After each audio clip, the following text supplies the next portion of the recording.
আপুনি গুৱাহাটীত এনেকুৱা ঘৰ দেখিছে নেকি? চাওক কি ধুনীয়া, বাঁহেৰে সজোৱা।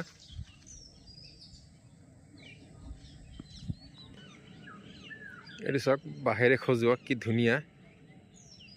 হয়, এইটো আমাৰ বেছি দূৰ নহয়, গুৱাহাটীৰ দক্ষিণ গাঁও যে, দক্ষিণ গাঁৱত আছে।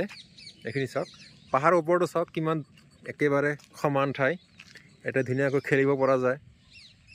এইটো আমাৰ টিভি চেণ্টাৰখন ইয়াৰ পৰা দেখা যায়। অলপ জুম কৰি দেখুৱাই আছোঁ আপোনালোকক। এইটো চাওক, চাইছে চাগে, ইয়াৰ পৰা টিভি চেণ্টাৰখন দেখা যায়। ধুনীয়া পৰিৱেশ এখন।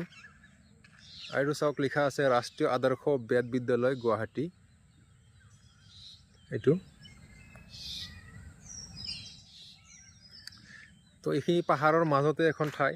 আৰু চাওক, এই পাহাৰৰ মাজতে আকৌ এইখন আপোনাৰ দেখা পাইছে চাগে নিশ্চয়, এই আঙুলি চিধা চিধি চাওক, সেইখন এটা পুখুৰী টাইপ সদৃশ, একেবাৰে মানে পাহাৰৰ মাজতে। কি ধুনীয়া এখন পৰিৱেশ।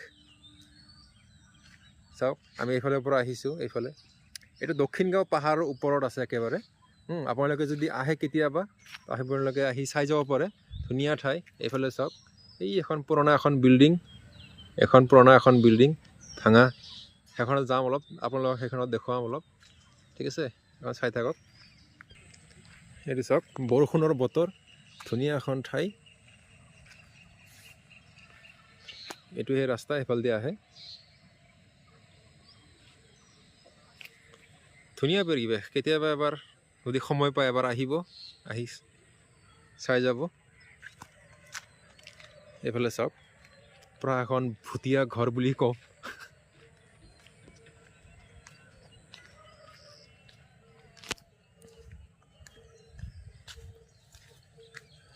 গৰমৰ দিনতো আহি আৰু ভাল লাগিব। এখন চাওক, ভুটীয়া ঘৰ,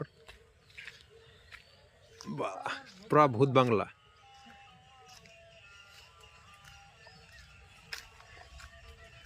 কি আছিল এইটো? আগতে আছিল কি?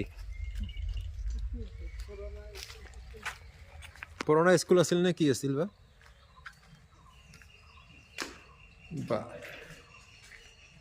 বহুত কেইটা ৰুম, বা চাইছেনে? বহুত কেইখন ৰুম আছে।